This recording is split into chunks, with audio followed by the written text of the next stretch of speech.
Hey everybody, I'm happy to hear of all the positive feedback about Bethy's Bible Bites. If you don't know what I'm talking about, I'll put a link to the YouTube channel below so you can go see what that's all about. But if you do know what I'm talking about, I thought I would take some time to tell you how we make those videos. Now I know I've only made like 2 at the time of recording this, but we have a pretty good idea of what we're doing and how we make these videos, and we hope they only get better going forward. So, perhaps the one thing that you're wondering about the most with these types of videos is how we make the white background. Well, it's less complicated than you might think, or very complicated, depending on how you look at it. But really all it is just a white bedsheet. Now, if you were here in person, you would know that it's not impressive looking at all. You would think that it's going to turn out to look like garbage if you saw it in person.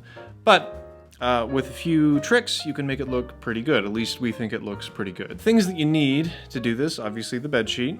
And we have, or what we use to light the bed sheet, are 2 newer LED bicolor lights. These are the first lights that we bought when we started doing video work. And they served us pretty well on a lot of projects, but not everything. We found that they weren't quite bright enough for a lot of things, and even for this, we feel like they're not super bright. I wish that they were a little bit brighter, but they really do the job, especially when we realize that you actually don't have to have the lighting be super bright. Really what you need to get this effect is to just have even lighting across the entire bedsheet. And when you have that even lighting, one thing that you can do is on your cameras, you can turn up the ISO so that the camera is more sensitive to light. On your main light, which I'm using the Aperture 120D with the Aperture Light Dome 2, and I just turn that down a little bit because the cameras are already sensitive to light. And then what you get is that the background is all blown out, and then you have a little bit of a softer, lower light on the face. The other thing that helps with that is your lens choices. So the 2 lenses that I'm using is the Canon 50mm, which is what you have right here, what you're looking at on this tighter screen. It has an aperture of 1.8, which is very fast. Those faster lenses have a little bit more bokeh in the background, and you wouldn't really be able to tell that there's bokeh. But the reason why that helps is because if there were any wrinkles that you would otherwise be able to see, the bokeh is going to blur that out. Now on my other lens here, which is this more wider angle, the Tamron 24-70mm has an aperture of 2.8. Not quite as fast as the Canon 50mm, but still quite fast, so that you're going to get quite a bit of blur, and it's going to help smooth out some of those wrinkles in the background. So really, those are the basic principles that I think that you need to get a white background. You don't really need super bright lights, but you do need even lighting. And then you need a camera that you can adjust ISO, and you need preferably faster lenses. And it helps also with the faster lenses to be a little bit removed from the background. I'm maybe about 3 feet away from the wall for this, to kind of help encourage the bokeh to blur out those wrinkles. So that's what we do to get our white background, and we feel that it works pretty well usually. Sometimes you might be able to see kind of like what looks like almost like vignetting in the corners, like especially in the wider angle. Sometimes a little bit darker in the corners, a little bit sometimes. And that's just because I have a hard time using these lights to get full coverage over the whole background. That's something that I would like to change eventually, but right now we're using these newer lights, which are great. But you know, I would like them to be a little bit brighter. So if you want to create this for yourself, these will work, but you might want to go with something that's a little bit brighter. So the cameras that I use are the Rebel SL2 and the Canon T3i. Both of these cameras are pretty decent for this type of work.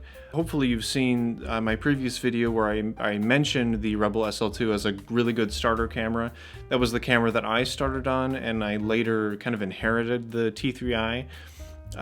And they're both decent cameras. They definitely have their drawbacks. There are some things that I wish they did better, but for the price, you really are getting a good bargain for what they can do.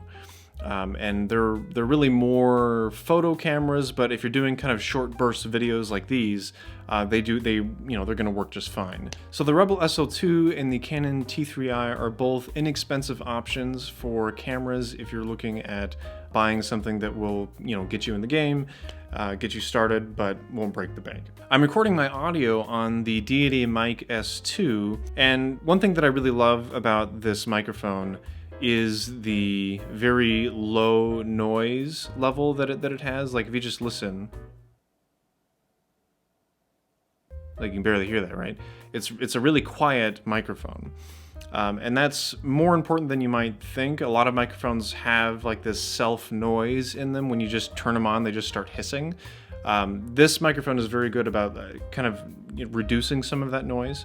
And I think that for its caliber, it's very inexpensive. To get microphones that do the same thing that this one does, you would pay quite a bit more typically. Now, this isn't just recording all on its own, it's going into a recorder over there. And I'm using the Tascam DR60. This is something that I picked up from my brother who lives in LA. He actually has his own sound company in LA, and he used this as more of a backup. But it's working just great for me if I'm doing audio with just myself. It does allow you to have 2 XLR inputs, so I fully plan on getting another microphone just like this one, allowed me to do something like a podcast interview type thing.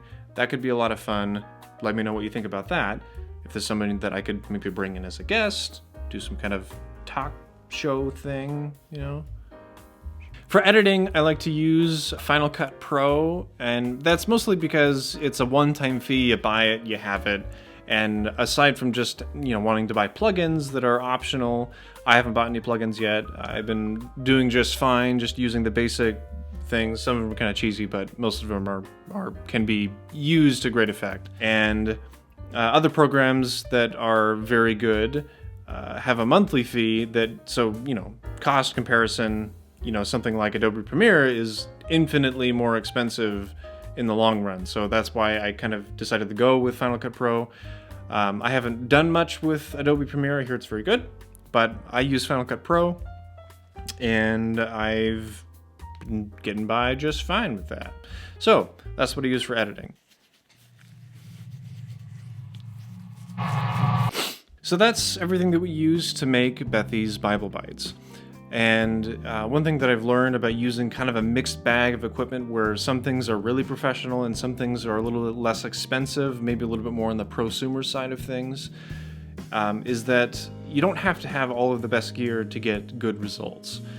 And, this bed sheet is a really good example of that. We don't have a professional white backdrop to use.